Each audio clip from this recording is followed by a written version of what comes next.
Materi kelas 3, tema 3, subtema 2, pembelajaran 5 dan 6, wujud benda.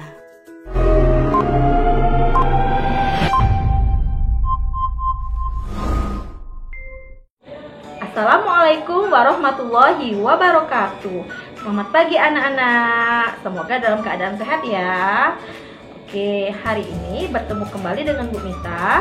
Bu Mita akan melanjutkan materi kelas 3, tema 3, subtema 2, pembelajaran 5 dan 6, wujud benda.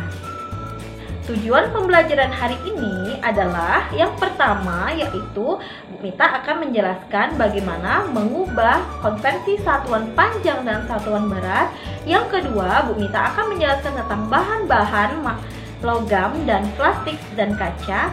Selanjutnya, Bu Mita akan menjelaskan tentang musyawarah, manfaat musyawarah, contoh musyawarah, serta pentingnya hidup sederhana dan saling tolong-menolong. Untuk materi pertama, Bu Mita akan menjelaskan konversi satuan panjang. Kali ini Bu Mita akan menjelaskan konversi satuan panjang menggunakan alat peraga namanya dakon satuan. Dakon satuan ini bisa jadi dakon satuan panjang, yaitu dari satuan kilometer, hekameter, dekameter, meter, desimeter, sentimeter, dan milimeter. Dan pada dakon satuan berat yaitu terdiri dari kilogram, hekagram, dekagram, gram, desigram, sentigram, dan miligram. Untuk lebih jelasnya, Bu Mita akan jelaskan. Ya, misalnya kita ambil contoh 1 km sama dengan berapa meter. Langkah awal, kita letakkan angka 1 pada satuan km. Kemudian kita letakkan angka 0, setelah angka pada satuan meter. Nah, di sini ada 2 kotak ya nak ya, 2 kotak kosong, artinya kita letakkan angka 0. Nih ya, satu lagi ya. Nih. Jadi didapat hasilnya berapa nak? 1 km dijadikan meter itu sama dengan 1000. Iya. Jangan sampai salah ya nak ya. Dari kilometer ke meter itu kan turunnya 3 tangga, bukan dikali 30 ya.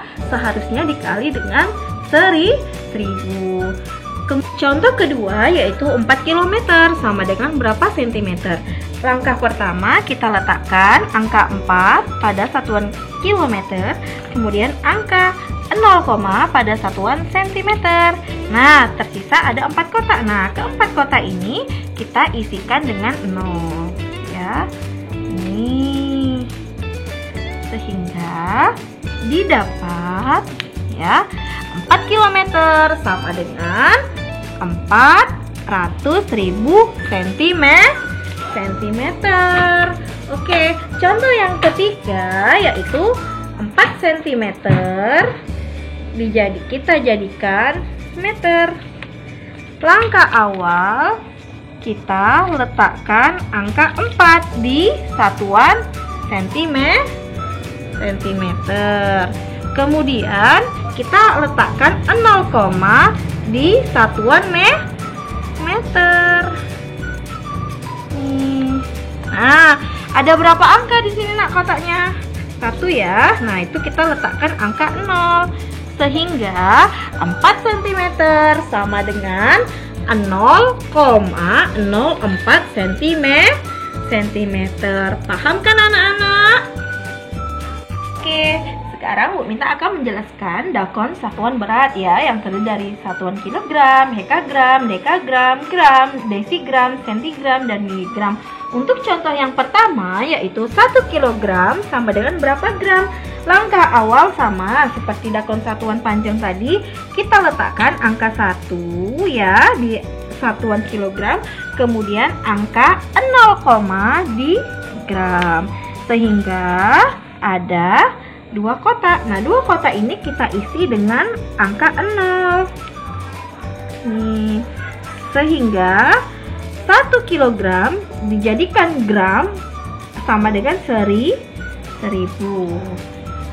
Selanjutnya, Bu Mita akan menjelaskan tentang 4 cm berapa gram. Langkah awal, kita letakkan angka 4 pada sentigram. Ya. Kemudian kita letakkan angka 0, pada gram.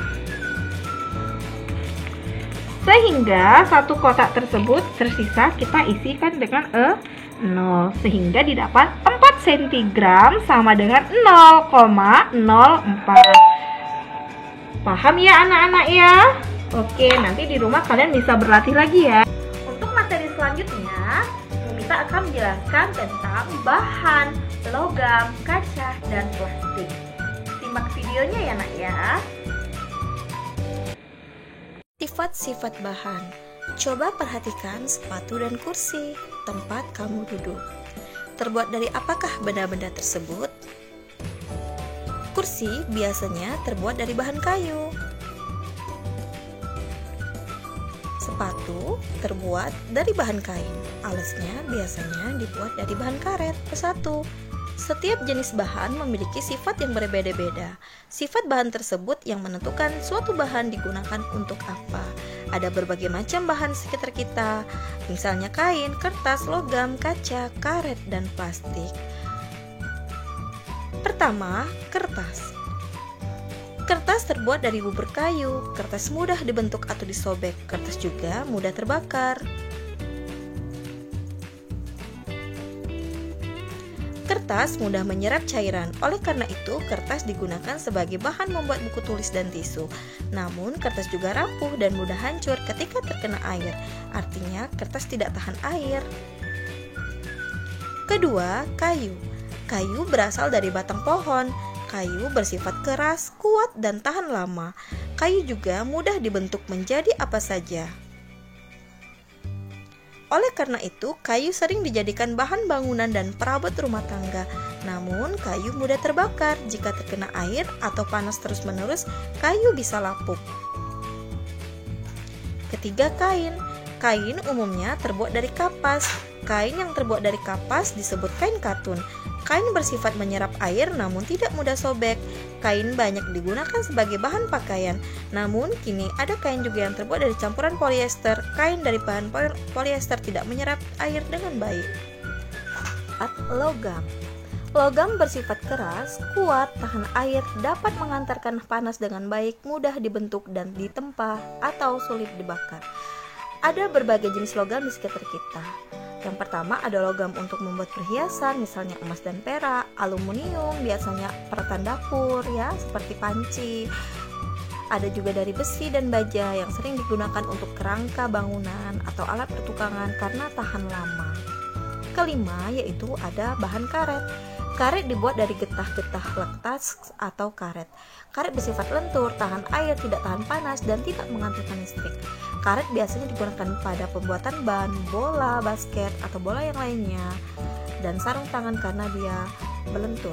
Karet juga digunakan untuk bahan pembungkus kabel atau gagang alat pertukangan karena bersifat tidak mengantarkan listrik. Keenam, ada kaca. Kaca terbuat dari pasir kuarsa. Kaca bersifat tembus pandang atau cahaya, tahan panas, namun mudah pecah. Cermin dibuat khusus agar dapat memantulkan bayangan. Akuarium dibuat dari kaca karena tembus pandang. Kacamata dan jendela dibuat dari kaca karena tembus cahaya dan pandang. Ketujuh, plastik. Plastik terbuat dari olahan minyak bumi. Plastik bersifat mudah terbakar, lentur, isolator, panas maupun listrik, kedap air ringan, mudah dicetak maupun dibentuk. Ada 7 jenis plastik kemasan ya, ada nomor 1, 2, 3, 4, 5, dan 6, 7. Setiap jenis memiliki kegunaan yang berbeda-beda. Selanjutnya kita akan belajar tentang musyawarah. Apa sih pengertian musyawarah itu? Musyawarah adalah kegiatan membicarakan suatu masalah secara bersama-sama dengan tujuan untuk mencapai kesepakatan bersama yang disebut dengan mufakat. Kesepakatan merupakan keputusan yang disetujui bersama. Mufakat jika semua menyepakati hal yang sama. Selanjutnya, keputusan yang sudah disepakati harus dilaksanakan oleh seluruh peserta musyawarah dengan tanggung jawab dan harus diterima dengan senang hati. Musyawarah termasuk ciri dari demokrasi. Melaksanakan musyawarah termasuk pengamalan Pancasila, yaitu sila keempat, yang berbunyi kerakyatan yang dipimpin oleh hikmat kebijaksanaan dalam permusyawaratan dan perwakilan. Lambangnya yaitu kepala banteng. Manfaat musyawarah: pertama, melatih untuk mengemukakan pendapat atau ide. Kedua, masalah dapat segera terpecahkan.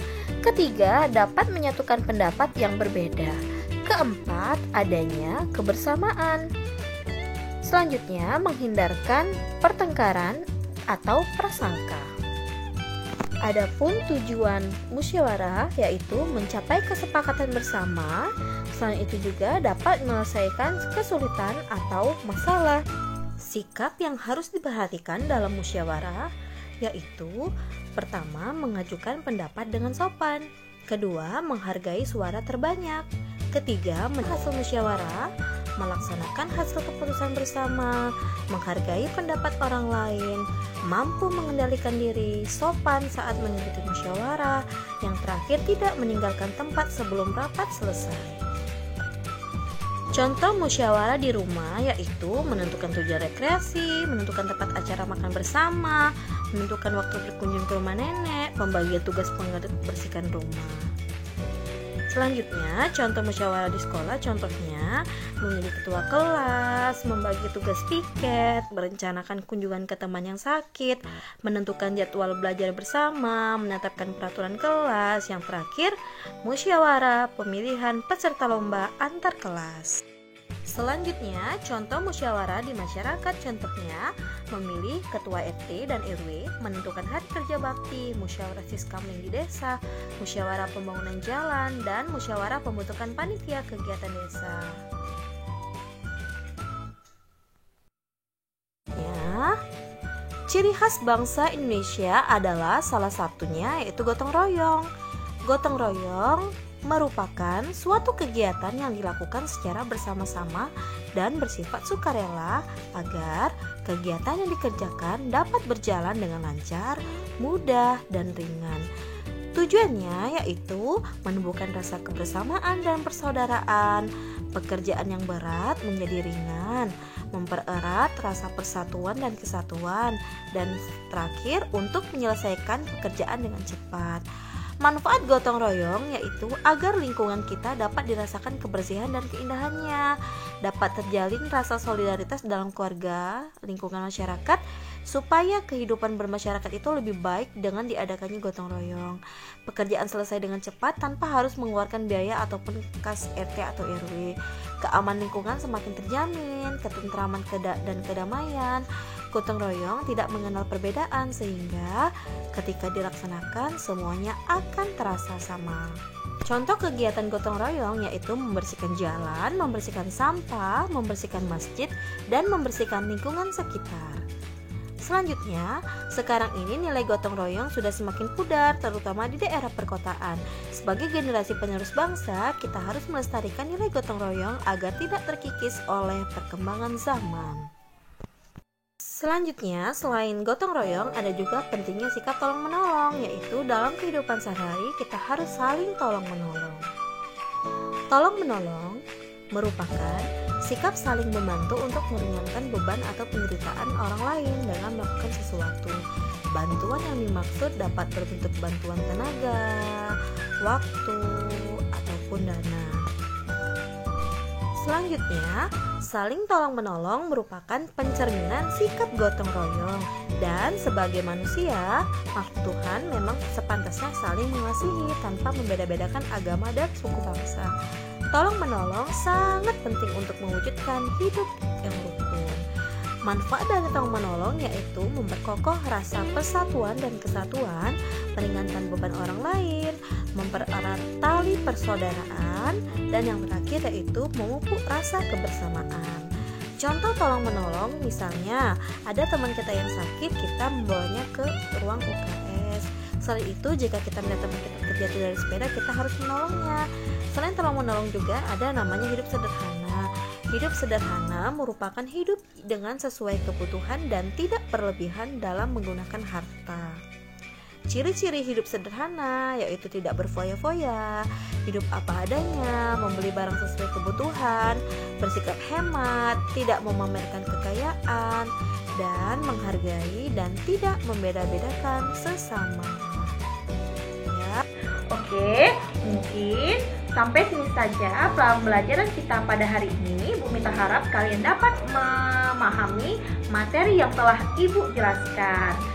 Selamat siang anak-anak. Ibu akhiri. Wassalamualaikum warahmatullahi wabarakatuh. Tetap semangat ya anak-anak ya. Jaga kesehatan di rumah.